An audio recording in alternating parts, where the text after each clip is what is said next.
Cannot be beat. Rodriguez checks, and now Michael, who doesn't even have a draw, and as you said, he's drawing dead. Wow, that's 1,200. You know, I'm a terrible Hold'em player, Lon, so trust me, I recognize terrible Hold'em play.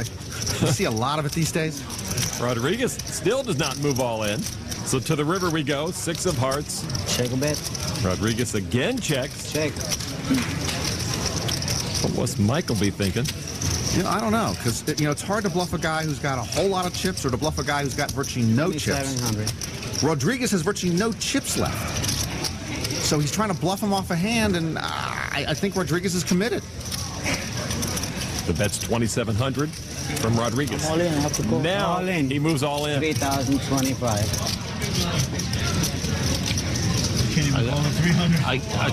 I'll save my 300. Michael folds. Well, he could have saved a lot more than 300 by stopping that bluff fest early. So Rodriguez flopped top pair and holds up, and he finds some life here at the USPC. I couldn't beat aces. He can't beat aces. All right, let's go back to the arena feature table here at the Taj Mahal. Nikki Frangos has the biggest stack at this table. Jennifer Lee is the short stack, and action is on Genocide. She has ace-queen offsuit. Lee started online playing $5 sit-and-go tournaments and kept just moving up in stakes. She raises the action up to 600 over to Mike Esposito with ace-3 offsuit. I hate when guys think about playing a weak ace. They just get you in trouble. So then I shouldn't be telling Mike what to do. He cashed in this year's World Series main event. I can't even set my own alarm, but I hate the weak ace. From the big blind, he makes the call. They'll go heads up. The flop is queen, jack, deuce. Jennifer Lee pairs her queen. For Jennifer Lee, top pair, top kicker, and that's a top shelf jacket. I couldn't afford a good cut like that. So Jennifer Lee bets, Esposito folds, and Genocide picks up a small pot that still has just about half the chips she started with. Let's go back out to the feature table in the Taj Poker Room. 3 players are in the hand before the flop. Jim D'Ambrosio from Chicago has ace-king. You're going to have to suck out the baby. Norman Rodriguez with king-jack, and Chester Rudisill with ace-4. The flop is for king-jack, and Rodriguez pairs his king and a jack. And my fellow Norman, Mr. Rodriguez, checked. I would have pushed all in with top 2 there. He doesn't have that many chips. They all check to the turn. It's a 6. No help to Rudisill or D'Ambrosio. Now Rodriguez will bet 500 with kings up. You call that a bet? Rudisill. 500? He should have pushed all in again. Chester gets out of the way. Now to Jimmy D. It's a suspicious bet. 500. 3 sixes? What is that? What? 3 sixes? 3 sixes. 1,500. That's the devil, right? This is too loud. 1,500. I got to know where I'm at. Well, Jimmy D right now is one step closer to poker hell. Rodriguez They went now up to 4,500. puts him deeper in. He raises it now 3,000 more. 4,500. That raise should tell D'Ambrosio that he is behind. I call. No, but he makes the call. Let's be gentle. Guys sometimes get wedded to ace-king. River card is at 10. That does seal it for Rodriguez. He earns the check mark, and he'll be first to act. And I'll be first to say for the 3rd time, please push all in. You're in the catbird seat. Whatever you bet, I'm calling. I have to. I'd love to hear that. You have to? Yeah. Who knows, maybe that'll scare Rodriguez. Rodriguez reaching. All right, the bet is 4,000. Makes it 4,000. You gonna live up to your word, Jimmy D? I call. And he does call. You have aces? Yeah, flop me. He sure did. The flop was 2 hours ago. So Norman Rodriguez on a nice little hot streak here at this table. Jimmy D down to 10,000. Tell him I got big hand, man. D'Ambrosio had finished 175th at this year's main event. Thought he was on a move. Oh, there he had a misread. Oh, well. He outplayed me. Jimmy D lost about half his stack, but we give him props for handling himself well after that tough beat. Welcome back to Atlantic City, and we get back to our arena table here at the Trump Taj Mahal, where Nikki Frangos is still leader of the pack. Action on Jennifer Lee. She will fold now to raise. Clumsy Eric Crane. Clumsy but friendly. Just like my Uncle Nathan. Pocket nines. He'll raise it up to 700. You could call that. Mike Esposito gets out of the way. To seat 1 in the green shirt, Dylan Membrino. King, queen, and he'll make the call. Next is Atlantic City's own Augustine Mendez, queen 10. He'll play. Wu Lin folds now to Nicky Frangos, who's chomping at the bit to get into the hand. King, maybe an 8. And he gives it up. He put a chip on his cards like he was going to play. He wanted to play. He made the right decision. 3 players will go to the flop. Crane with his pocket nines has the lead. Flop is King 8-4. Frangos gave up kings up.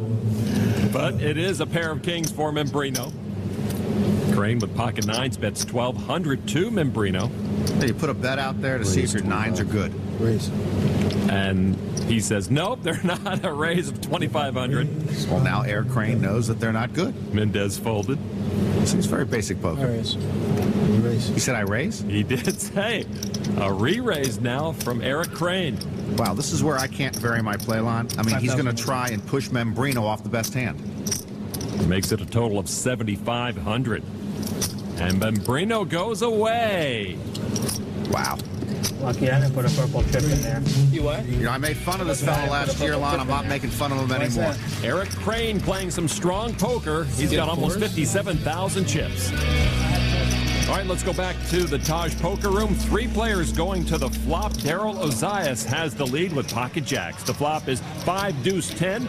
Dickin with a pair of 10s, but the jacks of Ozias are still best. 3,000 is the bet. Ozias makes a bet of 3,000. Gigabet calls, Tyrone folds. Ozias and Dickin will go to the turn. Turn is a king, and Dickin takes the lead now with kings up. I guess I can do it here, can I? Okay. Well, whatever Ozias is going to do here is probably not going to benefit him. His jack's no longer in the lead, trailing Dickin's kings up. Ozias bet 6,000. I'm all in. And Daryl Dickin moves all in. Take note, Norman Rodriguez. How much more to me? 13,100. Dickin moving all in with the best hand. Here's 6. And this would be for There's most 6. of Ozias' remaining chips. Dickin routinely, matter-of-factly confident in his game. And in this hand, not only is Dickin aggressive, but he's got the best hand, and Ozias shrinks away. A good fold from Ozias. Dickin takes in the big pot. So Daryl Dickin, the online guru, proving that he can play on the felt as well. Dickin says, quote, my game's more public than anyone else's in the world because it's written up on the internet all the time. Oh, well, kind of screwed up there, One didn't big blind, please. Well, just a bit, and it did cost Ozias over 10,000 chips. You know, Norman, we have seen some players have trouble making the transition from playing online to playing live, but Gigabet has made the transition quite well. Yeah, internet guys sometimes don't even know how to order breakfast correctly. Daryl's pretty sharp. And Daryl does know how to stack his chips as well. All right, we continue action here at the Taj, and Daryl will give it up over to Norman Rodriguez. See, some players at the table like to get a massage, like Carmine Tyrone. I like to get the massage when I'm playing miniature golf. Rodriguez limps in with ace-queen. Jamie Gold folds his king-deuce, and it's king-10 suited for Chester Rudisil. He'll make the call. Lucas Michael with 7-6. He limps in as well. Ozias trying to get some of those chips back. And Dale Pinchot in the big blind checks his option. 5 to the flop. Everyone playing high cards but Michael. Give me his hand. And now the flop, 7-9-6. Michael with 2 pairs, 7s and 6s. Ha! Sometimes I'm smarter than I look. Ozias and Pinchot check. See, you have the only low cards out there, Lon. Everyone else has got the same cards. Rodriguez checks. I could see that coming from a couple casinos away. Chester checked. And now Michael. Push them all in, son. Nope, just a bet of 600. Nobody wants to push all in today. It's enough to get Ozias to fold, as does Pinchot. Rodriguez makes the call. What? Ace-queen. Norman. Rudisil folds. And so 2 left to go to the turn. The turn is an ace of diamonds. Rodriguez pairs his ace. 13. 13. He checked. Michael bet 1,300. Rodriguez now. with a pair of aces, and he's going to raise it to 3,000. I'm only. And all in from Michael. It's the right move. Then Rodriguez should have mucked on the flop. He thought he got lucky on the turn and overplayed his hand. Why in the beginning? I think that pretty much describes Kid Rock's marriage to Pamela Anderson. Not cool. And this is our degree all-in moment. Lucas Michael with his tournament life on the line. Bad call. And way ahead. Well, Rodriguez can still knock Michael out with an ace, queen, or 9 on the river. And it's an 8, and Michael wins the hand and takes most of Rodriguez's chips. I'm going to have a Norman-to-Norman talk with Norman a little later. And Lucas Michael doubles up to nearly 27,000 chips. The Degree All-In Moment is brought to you by Degree. Protects men who take risks. Let's get to the outer tables. We find Lance Funston all in. His king's up, going against Greg Mirko's heart draw. And the turn is a heart. Down goes Frazier. And Lance is sent packing. Good job. Lance always gracious and a table favorite even in defeat. Lance and I can now go troll the boardwalk for ex-wives. As the clock winds down here on day one, our top 3 chip counts belong to Philadelphia's Eric Vainqueur. He's got over 86,000 chips. Not far behind with 78,000 is Texan David Baker, but the leader is Oklahoman Jordan Morgan with over 90,000. That's going to do it for day one. Join us again as our coverage continues. For Norman Chad, I'm Lon McCarran. So long, everybody. I don't know where you can have more fun for 10 grand.